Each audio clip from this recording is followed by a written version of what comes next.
Then I have created a secondary lesson plan, and this is based on the Stage 5 outcomes for Earth and Space, outcome 3. So people use scientific knowledge to evaluate claims, explanations, or predictions in relation to interactions involving the atmosphere, biosphere, hydrosphere, and lithosphere.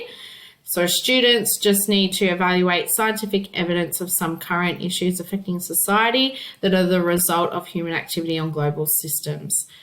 So specifically, this task will be looking at climate change on sea levels and the loss of biodiversity.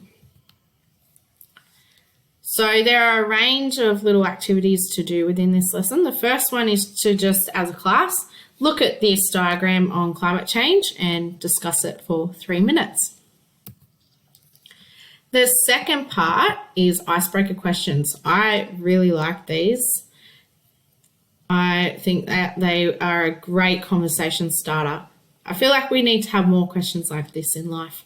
So there's 7 would you rather questions. An example is give up your car or give up meat for a year. Personally, I'm going to say give up meat. I've done it before, so I can do it again.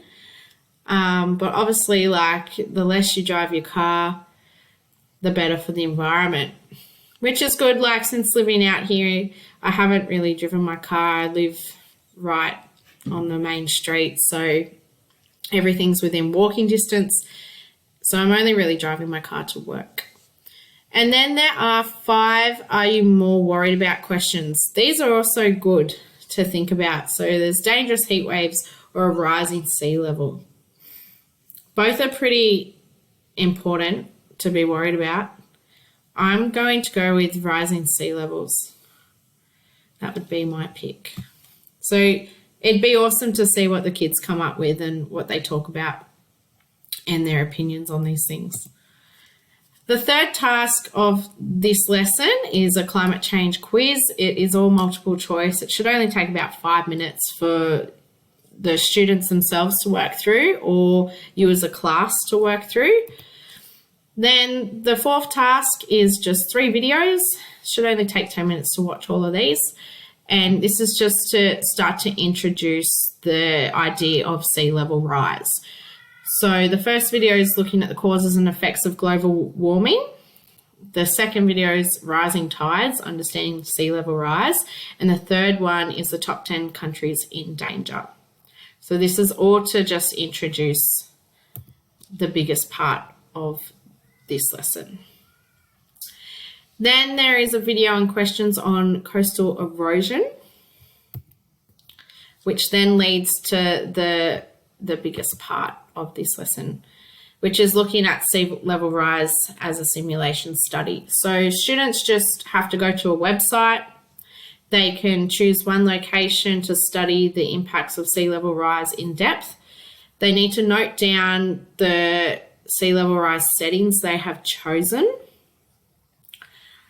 Then they need to write down all their observations about how sea levels at their settings will impact the environment, economy, human population, infrastructure, habitats, ecosystems, and coastline compared to current day levels. Then they just need to research what coastline mitigations are already in place for their area and suggest some future planning strategies the area could implement in response to the model sea level rise event. So the previous videos will give them some knowledge on this already. This is a look at the website. So there are a range of places that they can go to. So they just click on Byron Bay, for example, and then there's the toggle. So you can have the predicted or manual settings. So the predicted, the current day is the dark blue, and the lighter blue is 2,100 with a 0.84 metre highest tide rise. So they can pick that. Or, well, that's on medium confidence.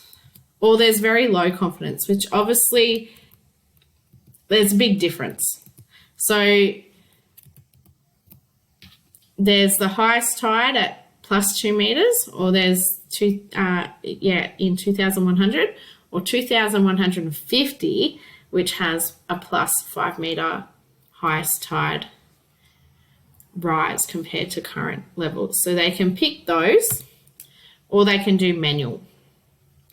It's up to them. However extreme they want to be, they can be. But yeah, and then if you turn off the DEM, it will just show a satellite view of the area, and then that's when they can start to evaluate the impacts that their chosen sea level will have on that area.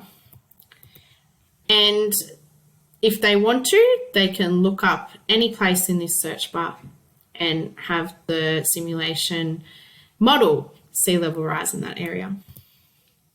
Then there is an extension activity for any of your students that just whiz through it, and that's just looking at the Gold Coast man-made reef in Palm Beach.